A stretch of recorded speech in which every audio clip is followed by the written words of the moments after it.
Money. The game everyone plays, but few win. Extracting the knowledge from the top 1%. And teaching you the ever-changing rules of play. It's time to level up and take control of the money game. Let's talk money. Big money. Yes! Welcome back to the Money Game. We've got one of my good homies that I don't know how we've never had him on before because this dude's a freaking wizard and he's a good homie. We don't get to see each other enough because he lives in the boonies of Utah, nowhere near where I actually ever visit when I'm in town. But today we got on Alex Mashburn. How you doing, bro? Dude, I'm doing good. Thanks for having me on. Dude, of course. This is long overdue. We text like, I don't know, every other day or ping stuff back and forth, and we don't hang out nearly as much as we should. But I'm trying to get him to move to Kansas City. He's being stubborn about it and acting like he almost got me. There's some good stuff out there. There's some good deals. Look, I'm trying to make him wealthy. I'm also trying to get a friend. I'm trying to get my wife a friend. You know, it would work out. He's got a son. I got a daughter. There's a lot of components that he should take advantage of. Some potential there. Yeah.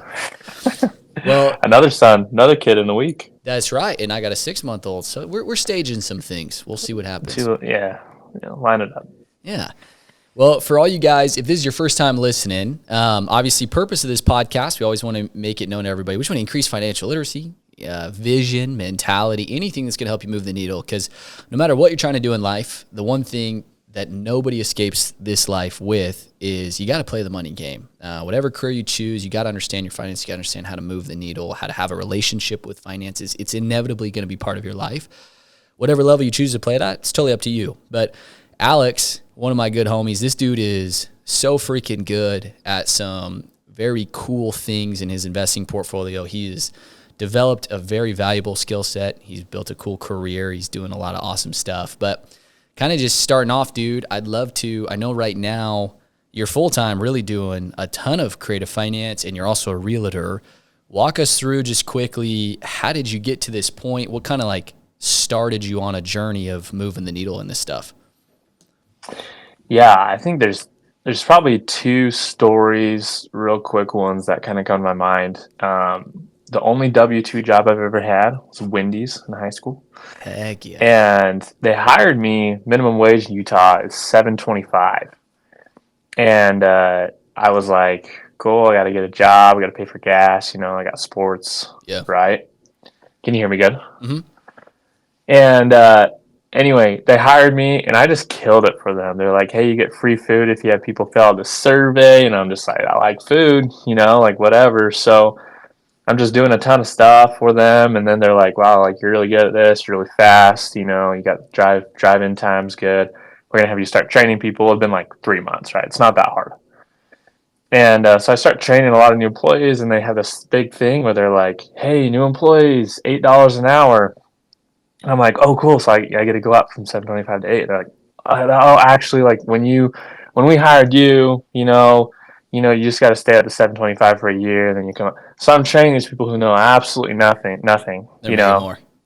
Don't give a crap. And 75 cents is like a big deal to a high school kid every hour. It's like, oh gosh, like every 2 hours, that's another gallon of gas or whatever that I should have been able to buy, been able to buy. So that's one of the first times I realized, like, no one's giving you crap, dude. No one's giving you anything. You gotta go get it yourself.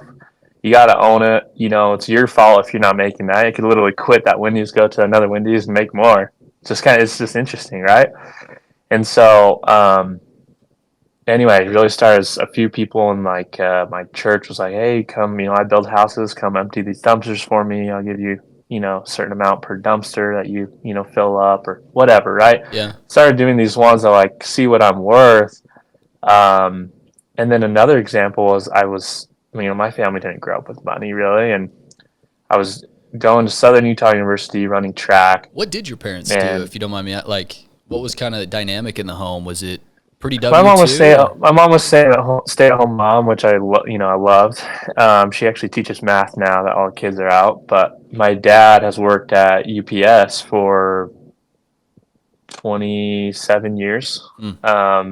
And UPS actually does well. He's made six figures for a really long time. But when you got 5 kids and everything else Stretched. keeps going up in price, and then, 30 grand out of that 100 is going to taxes. You know what I mean? Like, it's just Yeah. kind of like it adds up. Yeah. So, Catches up fast. yeah, so I was running track for Southern Utah University, and I was going into accounting because I was like, you know what? Like, if you figure out what money even is, maybe I'll have more, right? That's the only reason I was going into that. And yeah, I learned a ton, and mostly learned to drop out of school. And just like, oh shoot, like, yeah, like I learned that money is a game. And that's one reason I was like, I definitely want to go on Ty's podcast for, the money game. So thanks for inviting. Hey, plug. No, dude, I think that's sick. I actually, it's funny. I don't know if you knew this, but I was studying accounting as well before I dropped out. Oh, really? Yeah, exact same kind of idea. I was like, dude, I'm definitely not going to be a CPA. On no planet am I going to sit and crunch anybody's freaking taxes. But if there's one thing that a piece of paper that I'm not sure what's going to do for me could do is at least I could learn the language of finance, which, accounting is very, very applicable. And I still actually do study a relative amount of accounting just for what we do. Yeah. But I think this is an interesting piece. You left this, dude, then you dropped out in school, right? So what are the things that you're doing at that time opening your mind? Your parents aren't entrepreneurs. Your dad works W-2. You're at an interesting point, and I talk to college kids all the time that are in the exact spot that you're at. They're like, dude, my parents don't do this. I don't know anyone who does this. I'm going to school. I don't know if it really matters. How do you have the cojones? How do you get the exposure? How do you start saying, like, dude, I'm going to go do sales. I'm going to go do real estate investing. Like, what happens? Yeah, that's one of the best questions I've ever got, because that certain year or two in college or that age of your life is probably going to determine, the next very, very long time, It's right? crazy pivotal. It's super crucial. And I think the main thing for me was like, well, I see some summer sales guys come back, and usually there's like two. I told myself I'd never be a summer sales guy. I'm like, oh, those guys are weird, right? Yeah. But there's two different kinds. I feel like there's the kinds that, like, they work pretty hard. They make their 25 to 50 grand. They come back with a new Mustang, and they just think they're the shiz, right? Yeah. And then there's this other ones that I saw that, like, they work their butts off. A lot of them were usually married, and they would go buy a property or two every year. Drew Riley, if you know who that is, like, Yep. he was a big example to me, where he's like, he did it, 6 or 7 years, and literally bought a few properties every year, and his portfolio, like, went from whatever 10 million of real estate to like 25 within, just from stuff going up, not even cash flow stuff. So I was just like, man, there's kind of two different types of people here, and this one seems like more like the way that I want to go, as far as, like, work your butt off. I don't care what it is. I mean, there's a big shortage in small businesses. Go start a plumbing business. Go start this. Go do summer sales. Like, just something that, like, there's no cap. There's no cap on what you can do. Just, you got to do at least something that's hard every year, right? So figure that out. Once you figure it out, use that money to go do what I saw when I was in school in accounting. They would throw up, they would do some, like, wealthy people's taxes for free if you let them show, like, the students kind of what you're doing. And so it was interesting seeing some stuff up on the screen. They had to block out, like, all the important info. Yeah. But, like, you'd see, like, almost every wealthy person on there was, like, had real estate. So it's like, you don't know what you don't know, but I know that it's doing something. So maybe figure that out, right? Yeah. No, that's interesting, dude. I just had I have this conversation with people all the time, and I think maybe it's high school, maybe it's mainstream education, but you kind of made a point. You started looking at outcomes versus the path. And I think so many people get so obsessed and stuck on doc, attorney, engineer, whatever, but they don't even know the life it provides. They don't know what they're looking for, but then their outcome that they're actually chasing is, I want freedom, I want control, I want infinite runway, which there's a lot of, like, boring businesses and hard jobs, sales, door to door, plumbing, electrician. Like, there's a lot of ways you can hustle and do things that maybe to the world the title isn't sexy, but there's a lot of people in your space, my space, in the investing world, like they're shitting on people that have professional degrees as far as income and like control of their life. Yeah. Yeah, no, I think probably the biggest difference for me is very early on, I was taught that life is about growing and it's about progressing, right? Yeah. And so to me, I see when most employers are good at growing, some of the ones that are good at helping their people grow. And so if you can be a part of that, great, do it, right? If you Yeah. can't find that, you still need to grow. That's where you're going to be happiest. That's where you're going to find the best people to be around. And this is just an example from the other day that I saw was Nick Saban, obviously just retiring.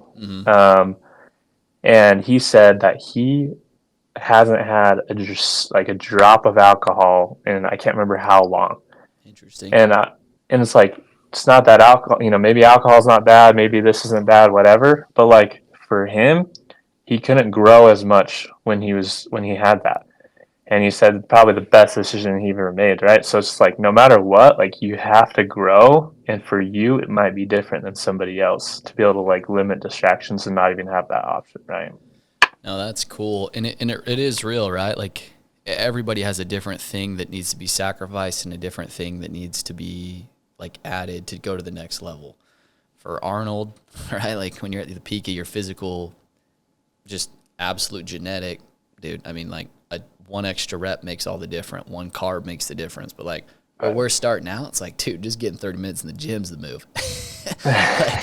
For sure. There's smaller things that make bigger impacts until you're at the elite levels where like tiny things make impacts. Yeah, no, 100%. Dude, something I do want to touch on, and I think this would be interesting to hear your insight. You had mentioned like, dude, you noticed there's reps that are doing it the right way. And you specifically said the right way, and there's reps that are kind of just like making money, buying something. And you gravitated towards the people that are making money, buying assets. You don't come from an entrepreneur or investor household. How did you, because a lot of people come from the same stuff and then they see that and it's like make money, spend money, show. What was it? Like, I don't know if you even know what it was. Like, what gravitated you towards that? Like longevity and sustainability and creating wealth versus just like, let's just live it. I think giving for sure.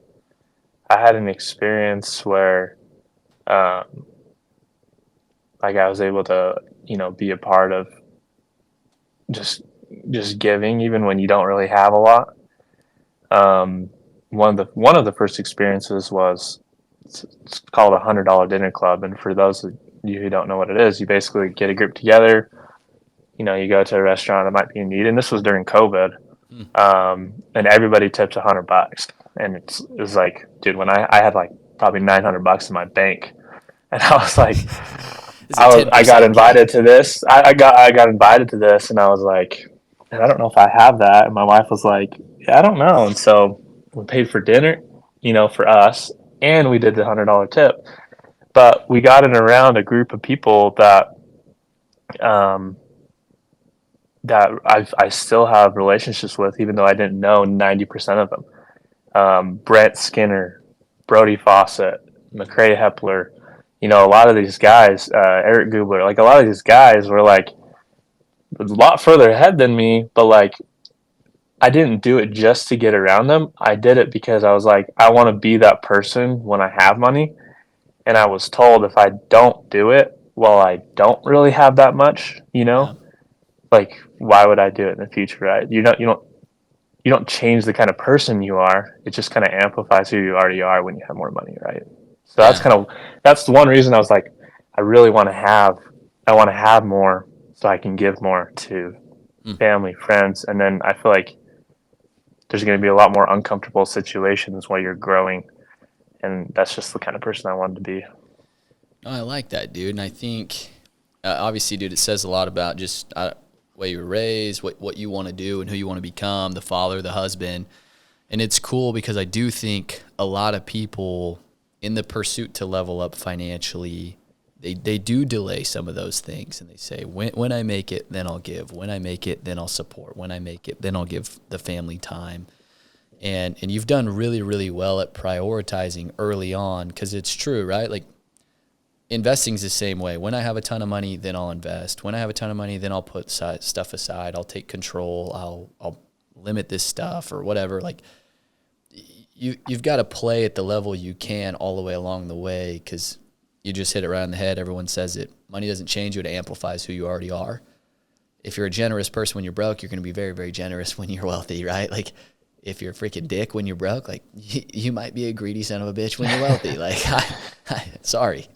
I was listening to Casey Baugh and Sam Taggart's like their episode last night or this morning, and one thing they said was like, dude, you could work 24 hours if you wanted to, but like, like that just shows where your priorities are, right? Yeah. You could be just as effective in 3 hours, And so to me, I think that's kind of what it goes back to also, that I might have not even realized till we're talking right now, is my dad worked and still does like 14-hour days.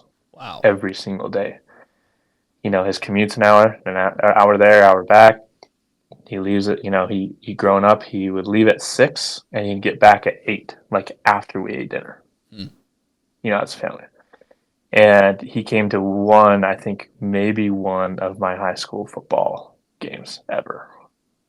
Dang. Because he was working, right? Just didn't have a choice. Monday through, yeah. And he actually did. I found out recently that he actually did. He just wanted to be able to provide better and more, so he would work more overtime where he could have come to those games, right? Yeah. And so to me, it's like, I would have rather us be even more broke and him be able to come to those, like, than to not show up, right? Yeah. So to me, it's like, dude, I have to be there.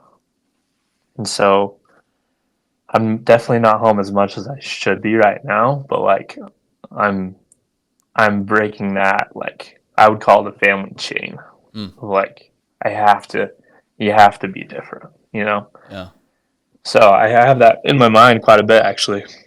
Dude, I like that. And, thanks for being real with that. I think that's something that's missed a lot. And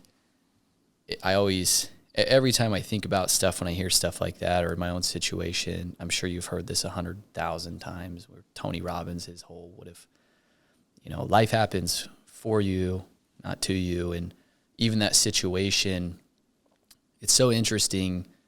Your mentality towards that, though, right, is not, screw my dad, whatever. It's, dude, like, I wish he would have done it this way, but like, I'm for sure going to be there for my kids and provide and find a way to like take it to the next level for our generations of family. And I don't think people think about that in the realm of finances and just psychology. Like, it all is intertwined. Your view towards it and the way you hold your priorities, it's just a piece of your life. It's not everything about your life. And I love that. Like, for you, one of your focuses is you got the little man. Like, you want to be there at every game. Yeah, I will be. That's what's up. Yeah. And I'm a present guy.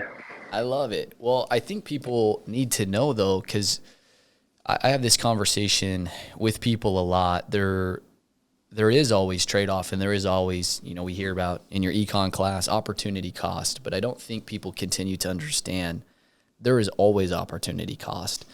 And I know right now that you work and you pay dues and you do things that are putting your family ahead. How, like, for you, some of the things that you're willing to do now, like the industry you're in and investing, you're not living at the max of your income. You're putting money aside so you don't have to just light every dollar so you can have stuff down the road. Talk to me a little bit. You've transitioned now full-time into being a realtor, and you still do a ton of creative finance. How did you get into that path? Like, what kind of led you into that space? Yeah, I had just a couple properties and kind of realized that, like I'm still 100% like cash flow. I think cash is king, cash flow is king. Just having stuff in with all your systems working in place, no matter what industry you're in, is going to be great, right? Um, but there's a lot of value in being able to um, just help people out. I initially got my real estate agent like license just to be able to help me on my own deals, save me some money, save me some time, Yeah. just have everything perfect. Um, and then be able to help some family and friends out. But it's kind of turned into like, oh shoot, like 99% of real estate agents don't even know how to write up an investment property contract or a seller finance deal. They're just there like their first thought is a commission. Yeah. Their first thought is providing value. But since I have a decent amount coming in every month from different properties and things like that, I'm able to like that's not my first thought. My first thought is how can I kind of be that middleman between someone who you know has money from their business or whatever, but has no idea how to get into real estate, how to save on taxes, how to do any of that, and I can be that middleman, and in between I can actually legally get paid for it instead of like instead of just like I helped out a lot of people for free before I got my license, and I was like, oh, like I missed out on an extra 250,000 this year just from not helping. You know what I mean? Yeah. So You realize, yeah, hey, this thing I'm already doing anyway, there's actually some like transactional opportunity for me here. yeah, yeah. So, well, let me actually just get my license. So I don't think I have a record, but I definitely got it really fast. Like those 120 hours you have to do. I think I got my license within 4 weeks. Dang. Just grinding it out and you know figured out. But yeah, now I'm mostly just focused on how can I. We're doing some bigger deals. Mobile home parks. Yeah. 32-unit apartment complex, wedding venues, things like that. Because there is a lot of people, and I'm still there for the small deals to help people out, and I have a good team around me. But most people don't know how to even take the banks out of being in the middle because the banks are racking. They're raking it in, dude. Dude, well, hold They're on. raking it in. We definitely can't just skip over this. So you just went like full set. You're like, oh, I got into real estate. No, I'm doing 32-unit apartments and mobile homes. Bro, like, clearly there's like a gap there. I know you were doing some really cool. Yeah. You get into the creative finance. You just talked about banks. What kind of deals? I know your kind of niche thing, creative finance, right? Like, Right. a lot of people don't even know what the hell that means. Most people, they're understanding, dude, I'm going to go get a home. I'm going to get a realtor. We're going to go put 20% down. We're going to get a loan from a bank with an interest rate, and it's got to be on the market. Someone's got to be selling it. Yeah. What are you doing in the real estate game? Like, break down for someone who's just never even heard of that. Because in your world, we talk about all the time, right? But there's so many people listening. They're like, dude, what the hell are they talking about? So, Brody Fawcett Real Estate Investing School helped me a ton to kind of just look at it different. Um, Even before that, I was, when I was trying to learn about what even is money, Mm-hmm. you realize, oh, this is literally paper that we all agree on has some sort of value and can exchange it, right? Yeah. And so it's like, okay, well, maybe what everyone's telling me about what you have to put down for a property and how to get it and what you have to make to qualify for it and taxes and this and that, like what if all of that isn't, what if there's another way, right? And What if it's so not finite, right? Because right, because then I saw a bank that would do 10% down, no PMI for an investment property loan. I'm like, I thought it was 20 to 25%, like always, So it's kind of breaking those like mental, oh, like there is stuff out there to be able to do this, Yeah.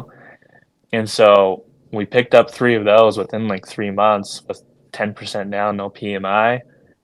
Did some value adds, took some equity out of there, did another deal, So it's just kind of like, Well, in just I would say even just waterfall. like digging into that a little bit though, like you kind of just like, yeah, I started learning this and then I just did it. Like, how do you actually go pull that deal off? Like, Yeah. you just cold calling banks and say, hey, dude, like you actually do 10 instead of 20%. Like, Yeah, I can't remember who told me about it, to be honest with you, with that lender. And then they took that loan away, and then they just brought it back 4 weeks ago. So yeah, second home loan, 5% down, no PMI. It's like a vacation home loan. Investment property loan, 10% down. And so it's just kind of like, man, those are pretty good. And then, you know, when I'd maybe say, hey, I already have an Airbnb in this town, so and so friend, there's this other one that's going to be way better. It's going to be an Airbnb.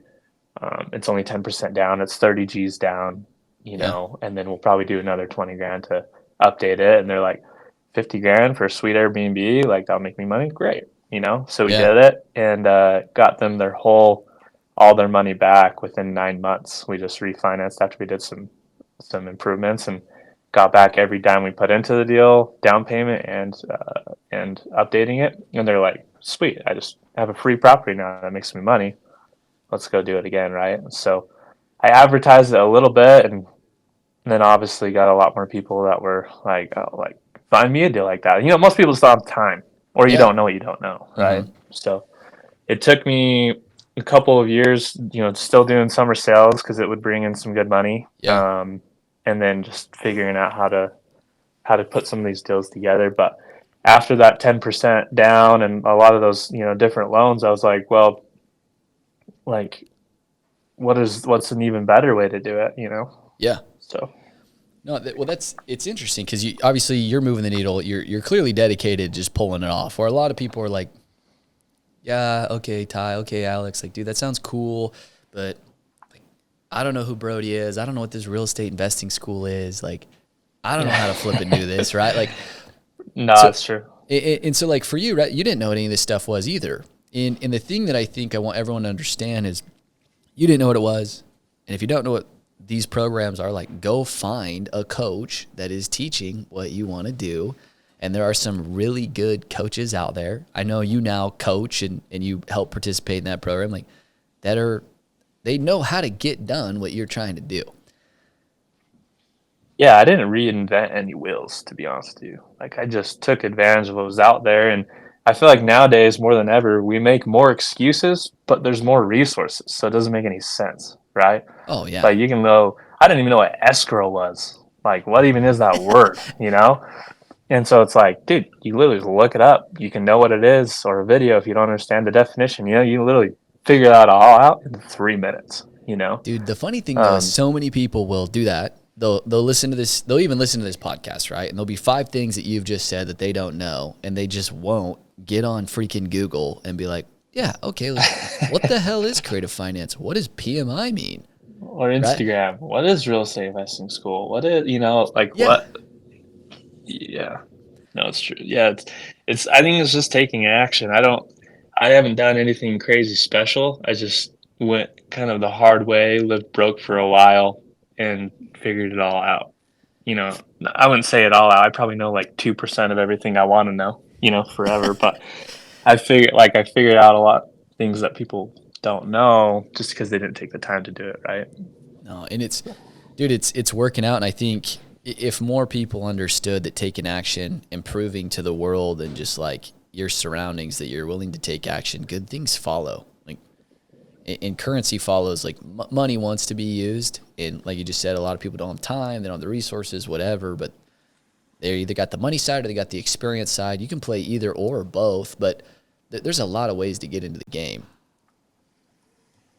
Yeah, there's way more ways than you could even. Yeah, you can't even do everything. You know what I mean? Like once you No. get into it, you crack it open, you're like, oh, there's wholesaling, there's single family, there's short term, there's multi commercial. And to be honest with you, like I do not I'm not in love with being an agent. Like I do it to help people and I do it for, my own deals, but like I have a team that mostly does the paperwork that I look over, right? Like I don't like you got to figure out what you're really good at. And some people are way better at writing up stuff than I am. And I just make sure it's right. You know, You just some delegate. people are way better at finding maybe wholesale deals. I have a buddy, Jaden, who we've done a few deals through that he's like, you know, in your pride, you're like, I could have found something like that. Right. But he sent them over. These are amazing deals. You know, I'll bring the buyer or I'll buy it myself. Right. Yeah. And so like some people, like you got to figure out what you actually like to do. And before you even do that, you got to do the stuff you don't like to do to be able to get there, right? Like, how are you going to know what you're good at and what you like to do if you can't even do the hard things that you don't want to do? You know what I mean? Yeah, you got to start chipping away. Yeah. You said something Figure it out. that's interesting. You keep saying, you know, he brings deals, and I say I could have found those deals. I think a lot of people listening, and I've done this before too, where I'm listening to somebody talk about I'm doing deals, and they're like, how do these guys actually even make money? Like, where is the income actually come from? So break down a little bit, right? Like, obviously you're a realtor, and there's an income source there, but on the investing side, how are you creating? You're looking for properties, you know, in the most simple way you can explain to somebody who's maybe not in the game yet, or they're just entering. What is it type of deals you're doing that are creating income for you and your family? Like, what are you looking for, and what is that process of getting a deal to make you money? Yeah, that's a great question. I would say there's two types of deals that I'm really looking at. Um, One is going to be if it's just like a normal single family house, maybe a duplex or something like that. Mm-hmm. For me, I just have a personal, this has nothing to do with anything else really. Like, I just have a personal $1,000 minimum. It's got to be making $1,000 a month profit, you know, after the mortgage and, you know, the management or this, that, whatever. Yeah, Right. that's just kind of your Like, standardized. I got to be able to hit that. yeah, yeah, I feel like you find what you look for, right? Mm-hmm. And so that's just for me. I feel like I feel safe, like if it's doing $1,000 a month profit, because if something goes wrong, a water heater, $700, great, right? You know what I mean? So Yeah. it's kind of like, that's just like my personal rule for a smaller deal like that. The things I'm more interested in with some of these bigger deals are like this 32 unit one that we're buying in Kentucky is they haven't raised rents in 15 years. They owned it outright. They built it in 68, It's right? underutilized. Right. And so rents for a 2 bedroom, 1 bath are like $300. And it's like, dude, well, what's the university across the street charging for students? And it's like $500 for a bed. So you could fit 4 students in one of those, right? Oh crap, that's $2,000. That's a big difference between $300 for a unit, right? And I'm not like planning on 100% occupancy and 100%, you know, Yeah. $2,000, you know, but at least half that, right? You know, if you just look at some comps, but it's just I like value adds like that where it's like they can't even sell it for very much because they've had such low rents, or um, the wedding venue we bought where it's like, hey, you guys own it outright, like, you know, we'll sell or finance it, and their main thing, you just got to figure out, you know what, like, forget everything else I just said, just figure out what people need. And I Hmm. just think that goes with anything in life. And when you're buying somebody's property, you got to figure out what their need is. Like, sometimes their need is like they just want someone that will take care of it because it means so much to their family, right? That's interesting. Or they just in their mind it's just worth this amount. Like, they have to sell for this amount because that's what it's worth to them, Yeah. right? And especially if they own it outright, like, I'll give that to them. And then sometimes they'll gladly give me no payments for a year. They'll give me 2% interest. It's just insane, right? Like, if you could add it all up, like, you just give, like, help other people get what they want, and you're going to be able to get there. So going back to your question, how do I make money? It's like, dude, we find a wedding venue that, like, people that got lowballed on so much that we offered them more than their purchase price that they wanted out of it. And in turn, they gave us like no payments for a couple months and a 5% interest on a commercial deal Wow. on 10 acres. And they've never done any advertising, just kind of like an older couple that was doing 200 grand a year on it. And we're going to more than double that year one, with a That's sick. crazy low 6 grand payment, and it does 30 grand a month. Right. So it's like, with all that cash flow, like that's how I make money every month, whether it's an Airbnb, student housing, wedding venue, whatever it is, doesn't matter. It's just like if you provide people with what they're looking for, and it might even be an interest rate. They might just be like, we just want to make this much in interest every month. Great, you know? Yeah. And but there's always a way to make it a win-win. And I just found out that with seller finance and things like that, you're able to be a lot more competitive with it to be able to help other people. That's kind of my main goal. So. No, I like that, and I love that you have your own standardized metric, right? Like you're looking for $1,000 profit. It makes it worth your time. It gives you, your risk mitigation that you feel you're comfortable to go create your income. There's a couple things I know that you've said that I can literally, no one's heard this yet, right? It's live, it'll go out, but I know some people are listening to this. They're like, okay, he's talking about interest. He's talking about no payments. Who the hell's giving him no payments? Like, how does that work? and this, right? Like, this is so common in our world, but so many people, I love to try to pull the curtain back a little bit and help people understand, because you're getting them to seller finance, right? Like you said, I'll solve their problem and they'll help me solve mine. And what are some of these levers? Because typically, right, most people, even that have done a couple deals, have done them more conventionally. But you and a lot of these people that are doing deals and deals and deals and creating a career out of this, you're aware of the main levers that you have the ability to negotiate and pull in a deal. So one is interest rate. What are some of these things that you go to somebody where you're like, hey, these are the few variables we can tweak and move around for us both to agree on, where this can be lights out for you and lights out for me? What are some of like those levers you can pull on a creative finance deal? Yeah, I mean, being super honest with them and saying like, hey, let's say this property is this one's like gonna be an Airbnb. It's gonna be a great place for families to come. And usually people only get a few vacations every year, and we like to create spots where they can, make those memories that is the one thing they actually remember for that year, right?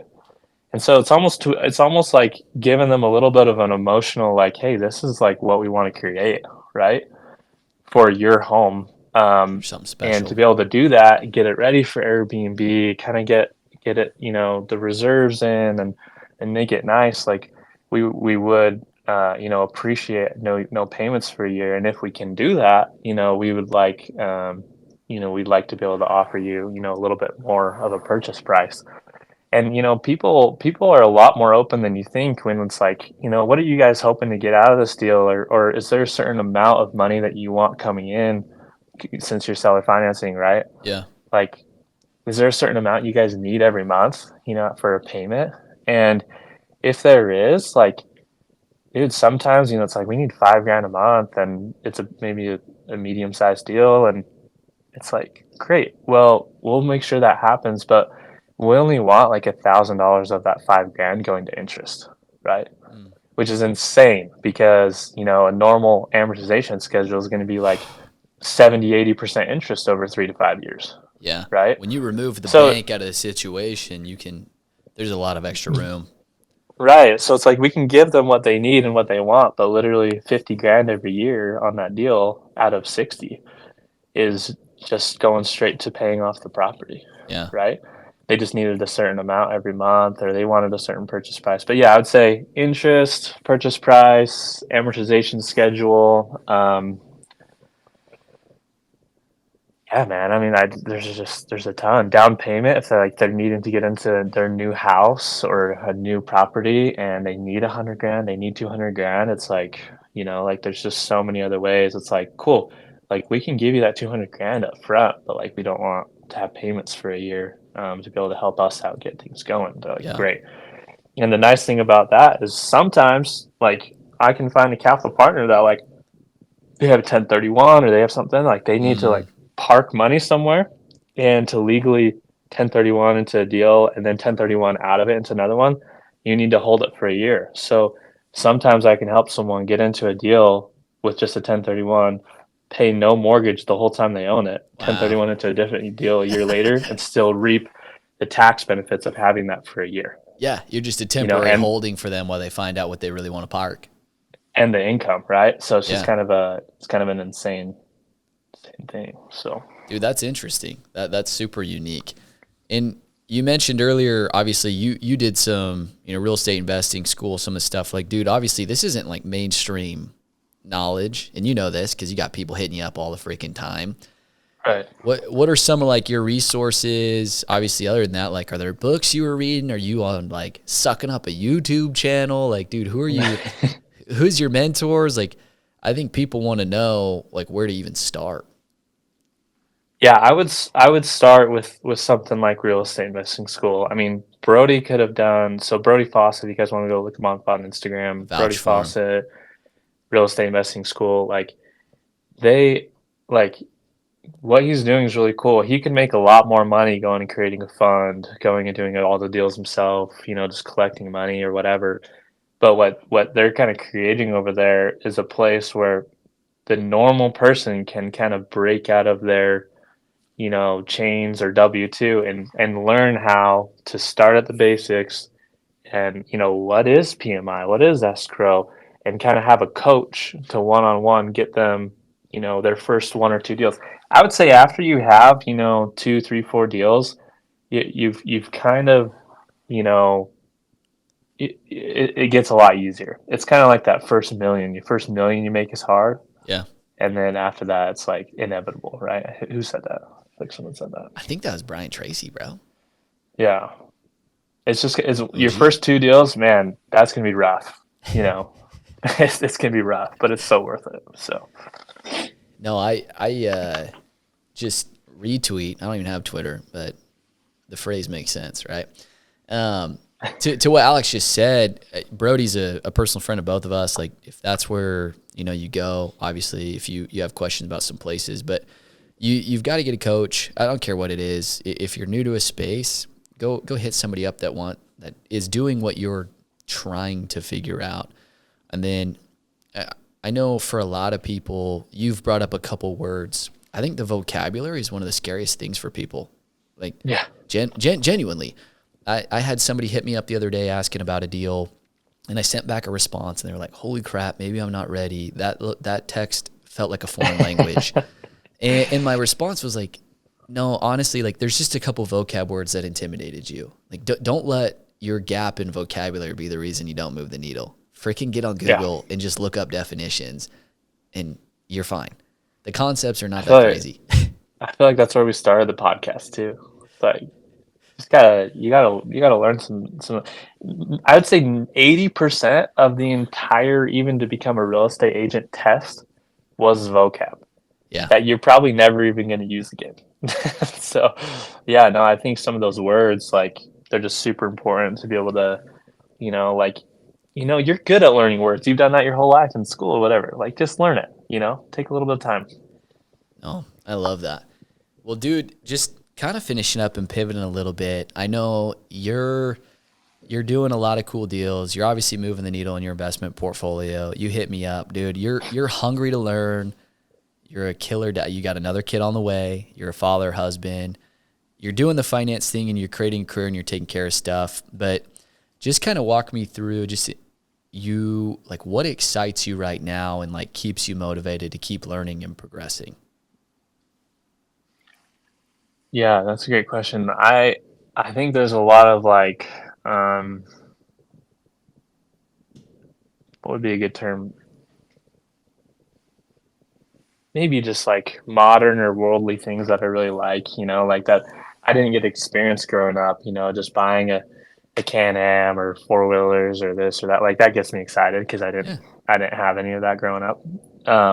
But other things that get me really excited is like going and serving people across the world, like on missions for my church and things like that. I've had goals like that for a really long time. That's cool. And it just gets me excited to when there's a big difference between you hand someone $1,000, like depending on how much money they have, they get excited or not, right? But if you can hand someone like, hey, this is kind of more your purpose, like this is more like what a purpose in life looks like, like it's not just the money in their life that starts to change. It's like you can see their whole demeanor of so much more joy, um, make a bigger impact on their family and their friends, their health. Like suddenly there's actually a purpose, Mm. right? There's a purpose for using this made up money that we use, right? It's really just an idea.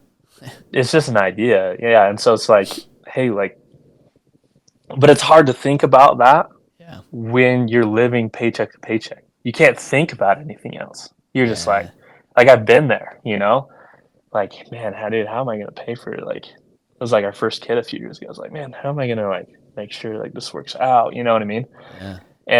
And so if I can get to, you know, this point where it's like all I can do is help people, like that gets me so excited because and it's probably more of a selfish thing, to be honest with you, where I love like seeing people like just ready to change, and it helps me, you know, get more excited to change too. And you ever see those videos like America's Got Talent, like Golden Buzzer? Yeah. Yeah. That yeah, dude, that stuff. So like some of those, like watching like military dudes get home, like dude, a lot of that stuff just like I don't know what it is, but it just like pierces me. Like you just get so excited for somebody because you see that like their life just got a lot better. The You moment know of what I mean? change. Yeah. Right, right. And it's just like on display and like everyone's just freaking hyped.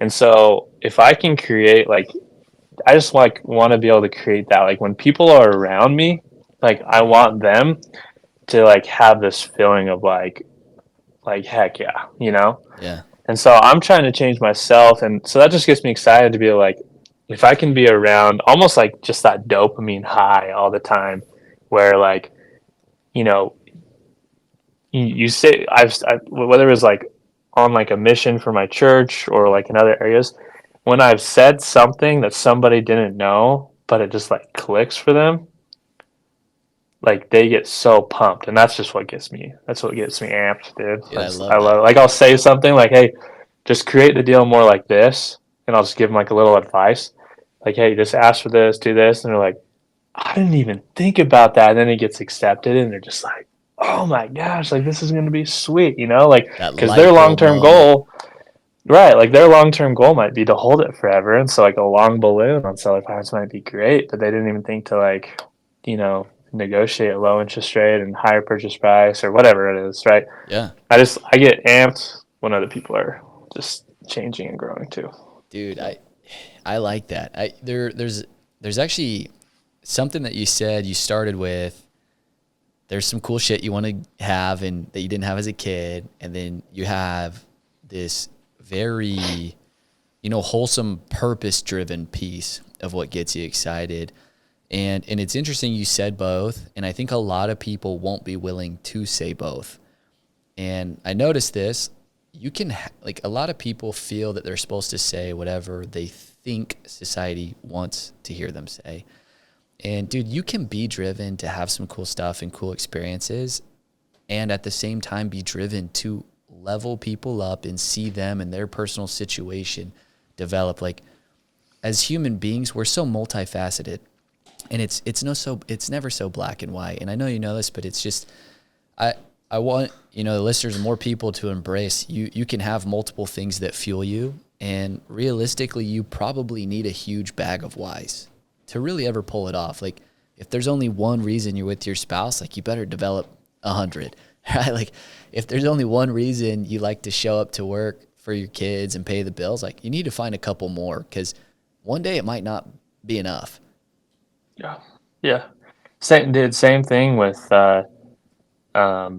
I just had a call with somebody you would know, and they're like, dude, we got to hang out more because, I want to be around more people that are even trying to think a little bit more wholesome, right? It's a little easier when you have more money to do more things that, maybe change your moral compass a little bit, right? Yeah. And so it's like, what you do have to have a huge bag of whys because, whether it's, physical, mental, spiritual, like you're, there's going to be a lot more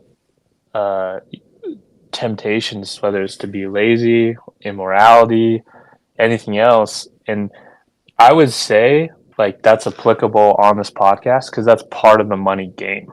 Oh, 100%.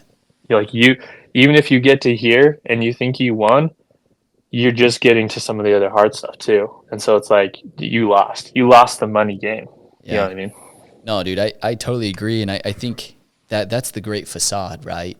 In whatever it is, and especially in the money game, if you think you've plateaued and you've set stuff up for you to not have to work or work at it, your relationship, your finances, your fitness, your faith, all of that's intertwined. And when you just let something go on autopilot, the rest of your life is going to follow some autopilot habits and tendencies.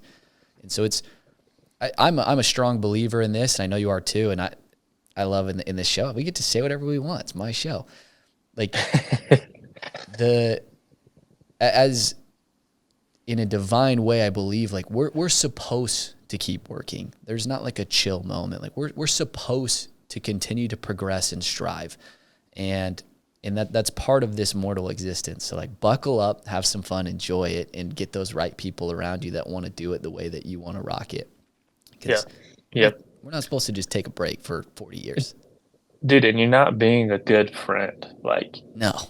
if you're letting people do just pulling the crap that they're pulling, right? Yeah. And you want people to call you out on your stuff. Like that's your real friend, right? I think it was again Nick Saban who was like, what's his last name? Ruggs, that dude that's in jail. Oh, Henry Ruggs, Yeah. the receiver. Like he just said how incredible like of a kid that dude is. Like just how good of a good like dude that is.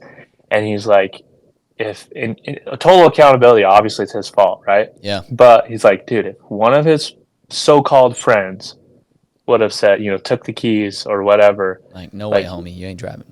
he would say, yeah, exactly. So it's like who you're around and who you choose, because it truly is a choice. Yeah. To be your friend, to be your brother, in whatever you're doing, be your partner, marriage or business, like that can be the difference between, you winning, I would say, the game of life or not.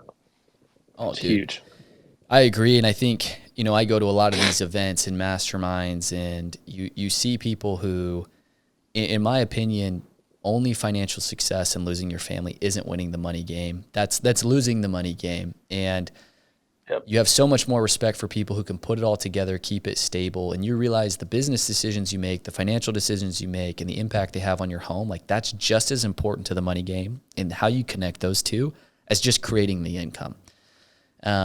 And the ethical people that you choose to do business with and the way you choose to operate and create income is a huge piece of that. It's not just about gain. It's the psychological and the reason and belief. And you've expressed this whole podcast, dude, just purpose. Like even your investment properties, I love this. And for people who didn't catch this, every deal he does, he's like, my motivator, obviously is cash flow, but like, I'm also trying to create crazy experiences for people. I want people to know, like, we're going to take care of other people with this space. And it's so cool because I know you well enough to know, like, you mean those things. And which is why I love to stay in contact with you. And I know if I ever fall off the deep end, which you probably don't call me out enough, but, I'll take those texts. That you'll keep me straight. And so, dude, I'm grateful to get to know you and get to stay in touch, man. Just in closing, anything else that you want to, drop to people as they're just in the money game in life, like the way that they can view it and things that you feel are important? I would say it's easy to have these perspectives that you and I have when you've been through the ringer and can understand the money game a little bit differently than we did a few years ago, right? So don't think that like, I would going back to like, dude, your morning routine and this and that, like, dude, everything goes out the window when you got to do what you got to do. Yeah. When it's time to get it done. You know what I mean? Like, I know it sounds weird, but like we can talk all day long, like, oh, money is just something we made up, and you just got to do the deals, get some real estate, like we can say a bunch of crap on here, but at the end of the day, like what I would leave with is like, you've got to do what you've got to do when it's time to get it done. And that can be a relationship, that can be money, that can be whatever it is. Like at the end of the day, like put your bull crap aside, put your Fortnite on pause for a little bit. Like stop doing the crap that doesn't need to get done and do the crap that needs to get done. You know, and it doesn't matter if you're cold plunging or not. Like you've got to get it done. What you need to get done. I'm so glad you said that. Yeah. That crap drives me crazy. And I love that prep stuff. But oh yeah, it's good for you, right? Yeah. It's good for you. But if you're just focused, yeah. No, I love that. Well, dude, we appreciate you giving us some time and hopping on. Where can people keep tabs on you and, you know, hit you up or connect with you? Probably just watch Ty Thorne because we're gonna be working together every day here soon. Hey. I wish. Oh, we'll be doing something. Just Instagram, Alex.Mashburn. Yes, that is how you spell it. Last name. Yeah, just that. If you need help with writing up deals, if you just want to throw money into a deal, you know, we're creating some pretty insane stuff. So it'll be fun. It's fun. Sweet. Well, I appreciate it, bro. And for all you guys, make sure to connect with this dude. He is just salt of the earth, homie. The emotion and the things that he's expressing, you've heard it, or if you're watching this, you see it. It's real. Like that's who this guy is. This isn't a stranger I brought on. This is a good friend. So for all you guys listening, we'll catch you guys next time on The Money Game. Make sure to like, rate, and review. And we'll be back soon. But in the meantime, hit us up on social media. Real money. Real money? Money is the answer. Y'all be cool. And we'll see you next time on The Money Game. Money. Yes!